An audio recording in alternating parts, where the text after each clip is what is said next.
ایک ایسے بندے سے جو مشکل ایف اے پاس ہے اور ایکچولی کار مکینک ہے، پارٹ ٹائم جاب ہیرے کی دکان پہ کرتا ہے، پارٹ ٹائم جاب کار کی مکینکی بھی کرتا ہے، جس کے پاس کوئی سرٹیفکیٹ نہیں ہے ہیرے کی قیمت جاننے کا، جو کیرٹ میں ہیرے کا وزن ناپنے کی بجائے گراموں میں ناپ رہا تھا۔ تو یہ ہیں کیس سارے اور یہ ہے ان کی اصلیت۔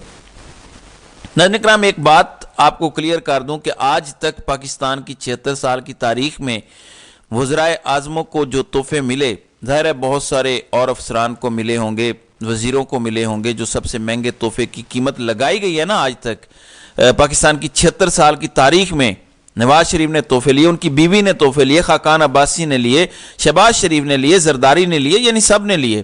جو سب سے زیادہ قیمت آج تک کسی تحفے کی لگی ہے وہ 17 کروڑ روپے ہے۔ نیب کا قانون ہے کہ 50 کروڑ سے نیچے کیس بنتا ہی نہیں ہے۔ 17 کروڑ پاکستان کی 76 سال کی تاریخ میں کسی بھی حکمران کو جو تحفہ ملا ہے مہنگے سے مہنگا، وہ 17 کروڑ کا ملا ہے۔ کیا عمران خان کوئی زیادہ لاڈلا تھا، جس کے بارے میں یہ خود کہتے ہیں کہ سعودیہ بھی اس سے ناراض، امریکی بھی اس سے ناراض، یو اے ای والے بھی اس سے ناراض، یہ خود کہتے ہیں، چین بھی اس سے ناراض۔ وہ اتنا لاڈلا تھا کہ سعودی بادشاہوں نے اس کے لیے دنیا کے مہنگے ترین ہیروں میں سے ایک ہیرا پیش کر دیا۔ پاکستان کی 76 سال کی تاریخ کے سارے تحفوں کی قیمت ایک طرف اور عمران خان کو دیے گئے ایک ہیرے کی قیمت ایک طرف۔ کیا اتنا مہنگا تحفہ کوئی دے سکتا ہے جس کی کوئی لاجک ہی نہیں ہے؟ تو کیس کی حقیقت آپ کو خود ہی سمجھ آ جائے گی اگر آپ غور کریں گے۔ اب ناظرین کرام آتے ہیں جو عمران خان نے میر جعفر کو للکارا ہے اور اسی کی قید میں ہوتے ہوئے للکارا ہے۔ کیا بہادر انسان ہے، یہ ہم سب کے لیے انسپریشن ہے کہ وقت کے فرعونوں کے آگے نہیں جھکنا چاہیے بلکہ ڈٹ کے کھڑے ہونا چاہیے۔ آپ کے سامنے میں پڑھتا ہوں عمران خان کا جیل سے پیغام۔ میرے پاکستانیوں، توشہ خانہ، سائفر اور عدت جیسے مقدمات کے منظر عام پر آنے سے ان کا لغو پن اور ان کا بے بنیاد ہونا ہی سامنے نہیں آیا، بلکہ اس کے پیچھے چھپے سیاسی عزائم بھی کھل کر سامنے آ گئے ہیں۔ جب سائفر کا معاملہ رونما ہوا تو میں نے متنبہ کیا کہ اگر ہم فیصلہ کن انداز میں اس سے نہ نپٹے تو آئندہ کوئی وزیر اعظم پاکستان کے اندرونی معاملات میں ایسی سری غیر ملکی مداخلت کا سامنا نہیں کر پائے گا۔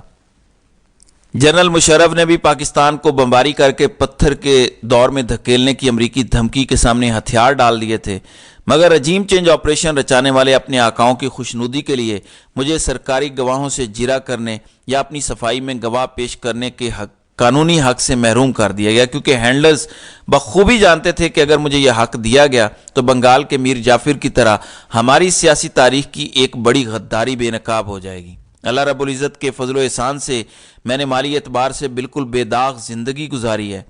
میری ساکھ کی بدولت پاکستان کے عوام میرے خیراتی فلاحی منصوبوں کے لیے اربوں روپے کے عطیات دیتے ہیں۔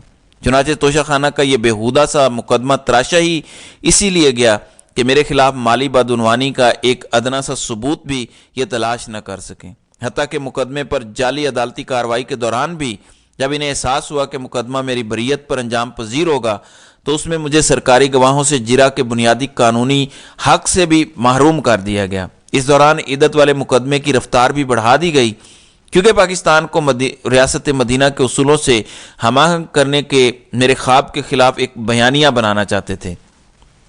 چنانچہ محض مجھے قصوروار قرار دینے کے شفافیت کے ادنا ترین معیار کو بھی پامال کرتے ہوئے نہایت عجلت میں عدالتی کارروائی کو لپیٹا جا رہا ہے۔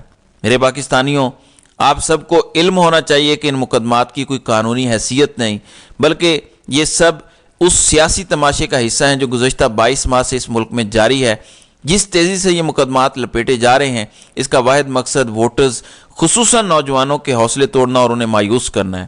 آپ نے ہرگز ہمت نہیں ہارنی، کیونکہ رب العزت حتمی تدبیر کنندہ اور منصوبہ ساز ہے۔ ہمارے پاس سب سے طاقتور اور معنی خیز ہتھیار ہمارا ووٹ ہے، جسے ہمیں ان مجرموں کو نکال باہر کرنے کے لیے پوری شدت سے استعمال کرنا ہے۔ ہمیں ہمارے سروں پر مسلط کیا گیا ہے، جنہیں ہمارے سروں پر مسلط کیا گیا ہے۔ تو ناظرین کرام، وقت کے فرعون کو اسی کی قید میں ہوتے ہوئے ایسی للکار کرنا اگر یہ بہادری نہیں تو اور کیا ہے؟ کم از کم میں اس بہادری کو سلیوٹ ضرور کروں گا، کیونکہ ایسی بہادری اگر نواز شریف میں ہوتی تو شاید وہ بھی آج لیڈر بن چکا ہوتا۔ قوم ہر اس بہادر کے پیچھے کھڑے ہونے کو تیار ہے جو کبھی طاغوتی قوتوں کے سامنے سٹینڈ لینے کی ہمت تو کریں۔ قوم عمران خان کے ساتھ کھڑی ہے، عمران خان کے ساتھ جینے مرنے کا وعدہ کر چکی ہے۔ اوپر جائیں گے تو ساتھ جائیں گے، نیچے جائیں گے تو ساتھ جائیں گے۔ وقت ہے پاکستان کو اٹھانے کا، ترقی کی منزل پر ڈالنے کا۔ اور 8 فروری اب دور نہیں، یہ 4-5 دن کا کھیل ہے۔ اس میں آپ کی ذمہ داری ہے کہ زیادہ سے زیادہ لوگوں کو ان کا امیدوار، اس کا نشان اور اس کا پولنگ سٹیشن معلوم کر کے بتائیں۔ 8300 پہ میسج کریں اپنا آئی ڈی کارڈ، اور معلومات عمران خان کے فیس بک سے جا کر لے لیں، اور اس کے بعد اپنے ووٹ کا ٹھیک استعمال کریں اور پاکستان کو آزاد کروائیں۔ تو ناظرین اکرام، آپ کی اس ویڈیو کے حوالے سے کیا رائے ہے؟ آپ اپنی رائے کا اظہار کامنٹ سیکشن میں ضرور کیجیے گا۔